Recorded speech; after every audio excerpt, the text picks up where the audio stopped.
Miking লাগাই দিই, এই যে মিরপুর 1 নম্বর দিয়ে মাইকিং করে দাও, সুখবর সুখবর সুখবর। কি সুখবর? আগামীকাল সকালবেলা হযরত মাওলানা দেলোয়ার সাহেব হুজুরের মাদ্রাসায় হযরত মাওলানা নাসির আহমদ সাহেব সমস্ত চক্ষু রোগীদের চক্ষু অপারেশন করে এরপরে লেন্স লাগাই দেবে। এর বুদ্ধি থাকলে আমার কাছে আসবে।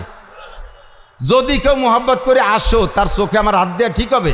আমি ভালো চোখ কানারি দেবো না? সুখবর সুখবর সুখবর। আগামীকাল সকালবেলা আরজাবাদ মাদ্রাসায় হযরত মাওলানা নাসির আহমদ সাহেব উনি গর্ভবতী মহিলাদেরকে সিজার করে বাচ্চা বের করবেন, পয়সা নেবে না। যদি কোনো মহিলার বুদ্ধি থাকে আর কোনো গার্জিয়ানের বুদ্ধি, আমার কাছে আসবে রুগী নিয়ে। যদি মোহাব্বত করে আসে, আমার কেউ জায়গায় হাত দেওয়া ঠিক হবে? আমি নাড়ি কাটতে যে ভাষাতে আর একটা কাটি ফেলে দিতে পারি। আমার যদি এইটা ঠিক না হয়, তাহলে ডাক্তার ইঞ্জিনিয়ার তার কেন শরীয়তের মাসালার অপারেশনে হাত দেওয়ার অধিকার থাকবে? তার কেন সেখানে হাত দেওয়ার অধিকার? আদৌ তার সেখানে হাত দেওয়ার অধিকার থাকতে পারে না। কথা বলেন ঠিক না?